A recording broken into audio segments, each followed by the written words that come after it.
नमस्कार, आप सभी का स्वागत आपके अपने YouTube चैनल फिजिकल एजुकेशन अड्डा के ऊपर, जहां आपको फिजिकल एजुकेशन एंड स्पोर्ट्स की हर प्रकार की अपडेट जो है लगातार मिलती रहती है। तो हमारा जो है हरियाणा पीटीए एग्ज़ाम प्रिपरेशन को लेकर एक सीरीज चली हुई है और उसके ऊपर ओवरऑल अच्छा रिस्पॉन्स आ रहा है। कुल मिला के देखने वालों की संख्या ठीक ठाक है। तो उसी कड़ी में आज हमारा नेक्स्ट पार्ट हम डिस्कशन करेंगे एग्जाम ओरिएंटेड क्वेश्चंस के साथ। जो हमारा एग्जाम ओरिएंटेड है वो क्वेश्चंस हम इस वीडियो में डिस्कशन करने वाले हैं।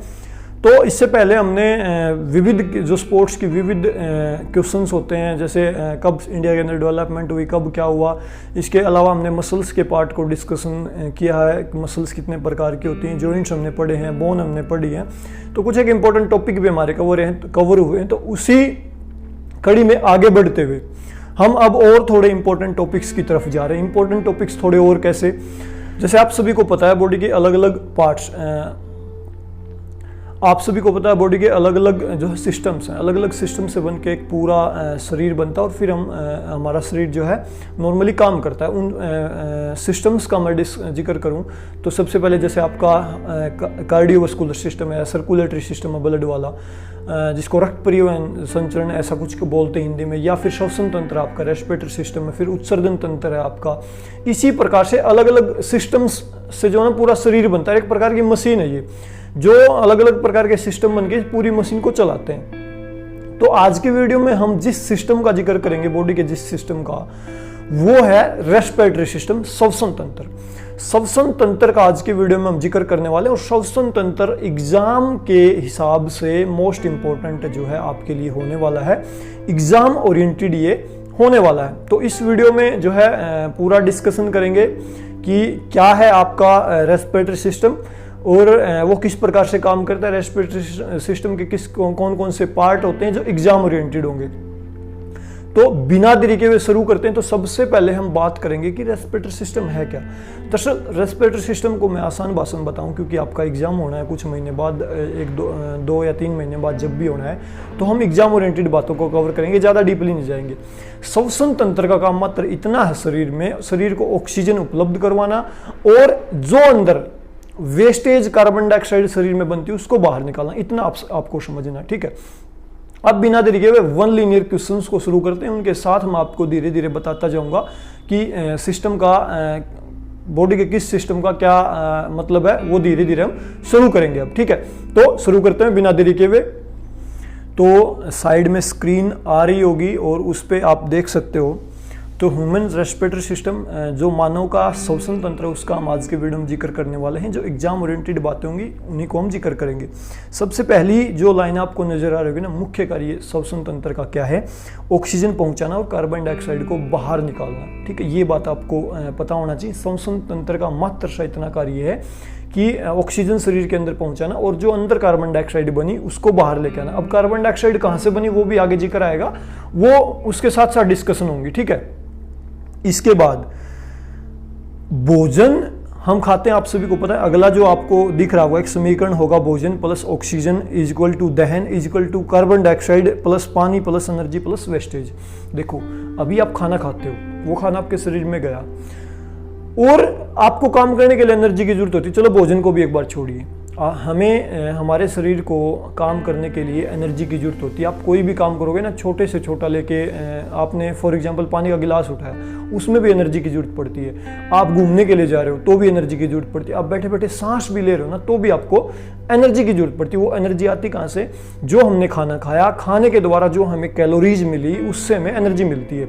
अब खाना खा लिया, ये तो है नहीं कि जाते ही खाना जो है एनर्जी के रूप में तैयार होगा, डायरेक्टली जो हमने रोटी खाई वो एनर्जी के रूप में तैयार होगी, ऐसा नहीं होता।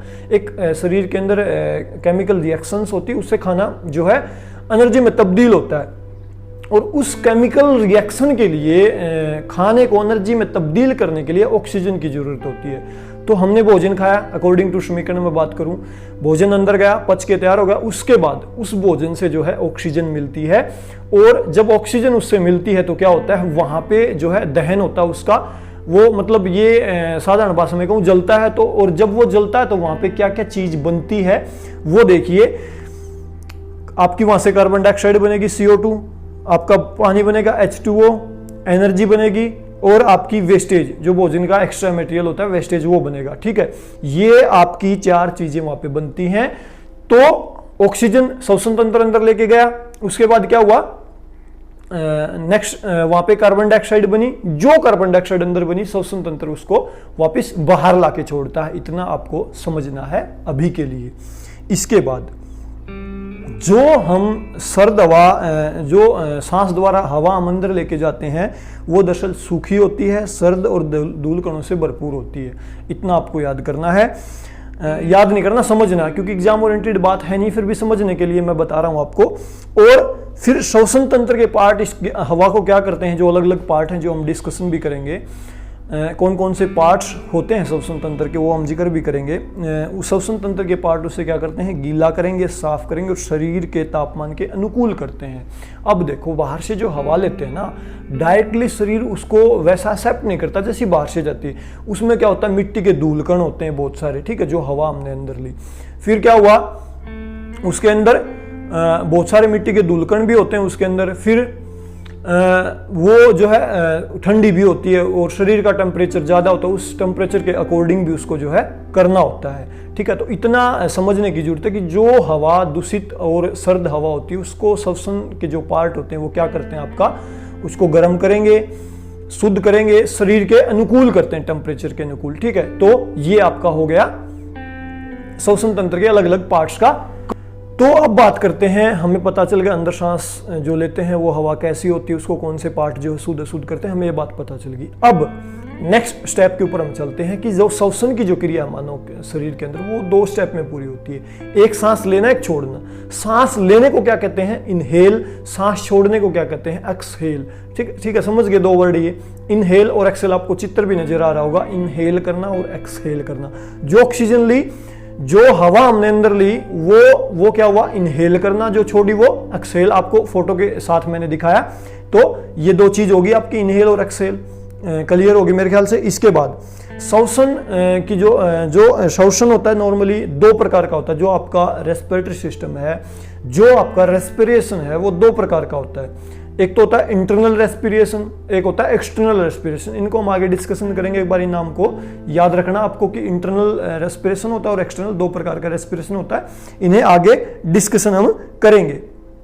अब मेनली जो एग्जाम ओरिएंटेड बात आती है, जो एग्जाम में आ सकती है, श्वसन के पार्ट्स कि श्वसन के पार्ट्स कौन कौन से हैं। जो श्वसन का जो सिस्टम है, जो ह्यूमन बीइंग का रेस्पिरेटरी सिस्टम है, उसके पार्ट कौन कौन से हैं उसको हम डिस्कशन करेंगे विद फोटो, ठीक है।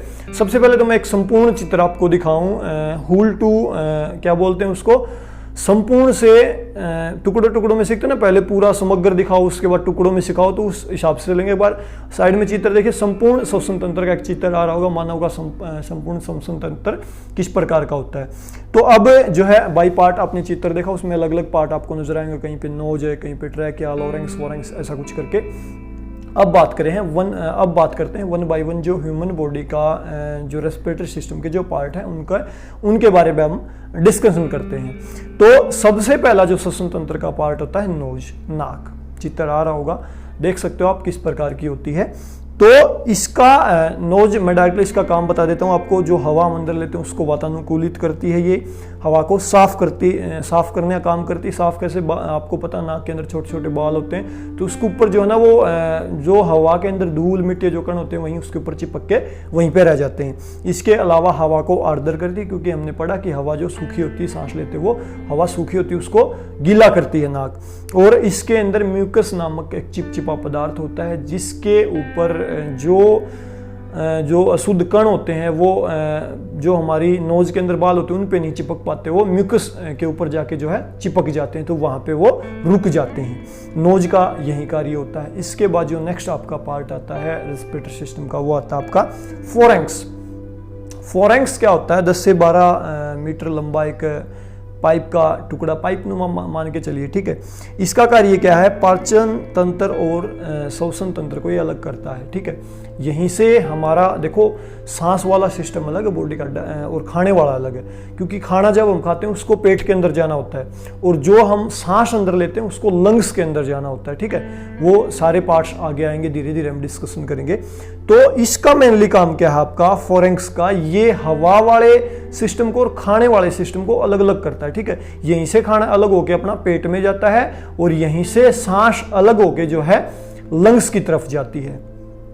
इसके बाद ये खाने का स्वाद भी बताता है और कीटाणुनाशक, इसके अंदर जो है कीटाणुनाशक द्रव्य होता है, जो हवा होती है उसमें जो अशुद्ध कीटाणु आते हैं उनको यहीं पे ये खत्म कर देता है। इसके बाद नेक्स्ट जो पार्ट होता है लोरेंक्स। लोरेंक्स क्या होता है, ये इसका दूसरा नाम वॉइस बॉक्स भी बोला जाता है, क्योंकि इसी में हमारी वॉइस उत्पन्न होती है। ठीक है, लोरेंक्स को वॉइस बॉक्स भी बोला जाता है, याद रखने की बात है, मोस्ट इंपॉर्टेंट है। ठीक है, और इसका जो कार्य है, इसमें जो वोकल कॉर्ड होते हैं मेनली बोलने का काम करता है ये, और ये क्या करता है आपका फोरेंक्स और ट्रैकिया।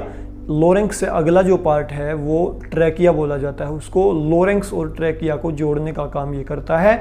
मेनली जो इसका काम है वो इस बॉक्स का काम है, इसके अंदर 2 वोकल कॉर्ड होते हैं जो हमारी बोलने में हेल्प करते हैं। इसके बाद नेक्स्ट पार्ट मैंने जैसा आपको बताया, लोरेंक्स से जस्ट आगे ट्रैकिया होता है, और लोरेंक्स का काम क्या है, आपके ट्रैकिया और फोरेंक्स को जोड़ना।